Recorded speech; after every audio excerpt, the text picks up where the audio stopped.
Hello, my name is Kaitlin Johnston, and we'll be discussing debate topic 3, Glenurus, gratus, Antlion versus Anax, imperator, Dragonfly. My debate topic is over the Glenurus gratus, which is a species of antlion. Howdy, my name is Baxter, and I'll be defending the Anax imperator or emperor dragonfly. And I will be defending the Glenurus gratus, which is a species of antlion.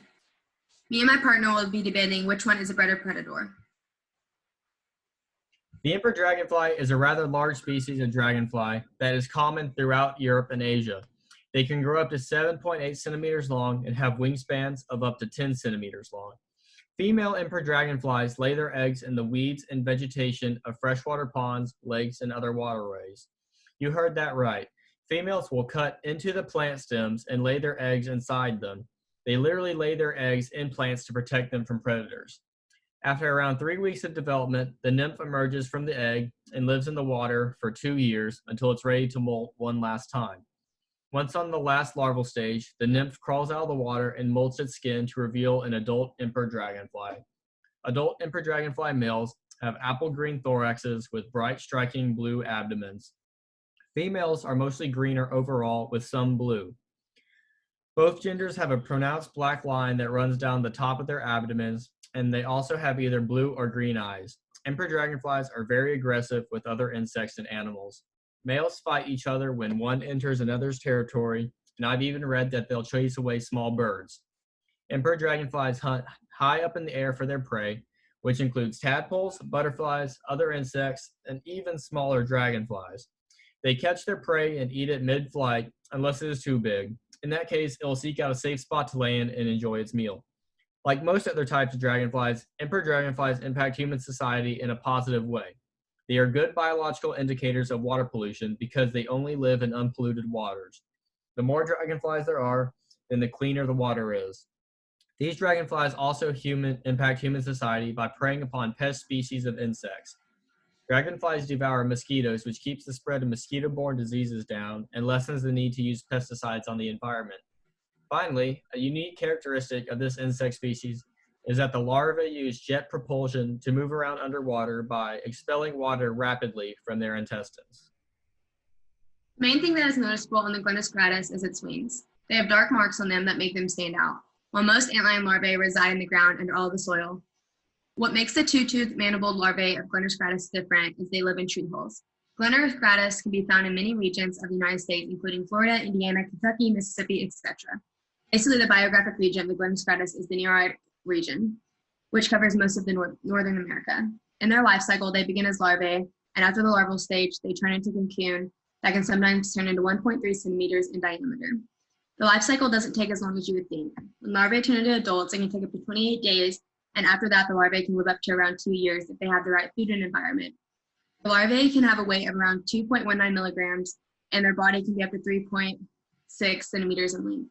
Their mandibles, which is what they use to trap prey, measure up to be about 0.1 centimeters in width.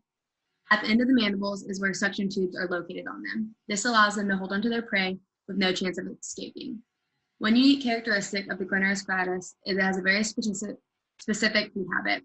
Ants are what consumes their diet as well as other small insects. The process of how they catch their prey or an ant is they make a small hole in the sand, which an ant comes by and falls in the hole. Once the ant falls into the hole, is if the antlion captures the insect and uses its pinchers to hold it down. This is when it gets aggressive. The antlion has a stinger and uses its stinger as well as its pinchers to poison the ant, which leads to paralyzing it. On the other hand, the behavior of the species is mainly found in tree holes. The larvae of Glenurus gratus stand back and wait for prey in the hollows of trees, but adults are different. They tend to be seen flying through the forest to catch their prey. The positive impact on human society is the larvae of Glenurus gratus trap and eat ants, which in a way can be a pest to some of us humans. They do not have a negative impact on society besides the fact that Glenurus gratus can bite the skin of a human, which doesn't feel good.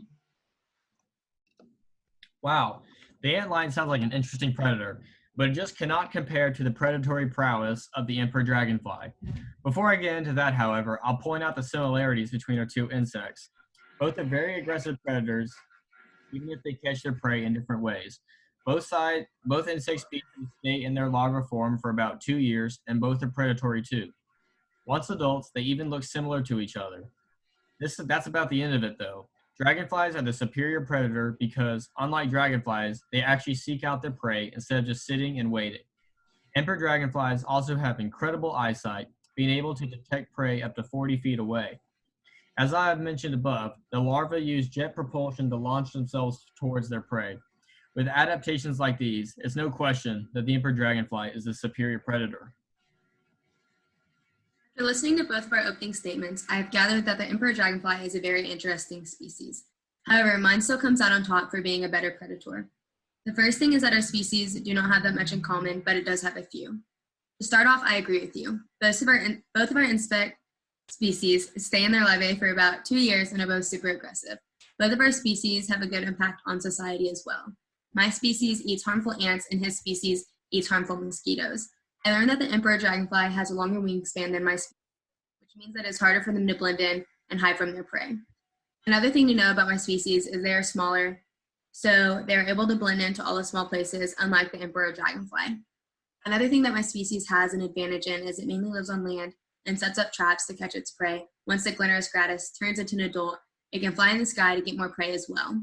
But the emperor dragonfly does not live on land. His species is mainly on water and has to fly high in the sky to get his prey, and that is their only option. Therefore, I have a better predator because I'm open to more options. You see, that's where you're wrong, Kaitlin. That longer wingspan of the emperor dragonfly might make it more visible, but that extra wingspan gives it incredible speed. The front and rear pairs of the emperor dragonfly's wings act independently from one another, which gives it incredible agility and flight control in the air.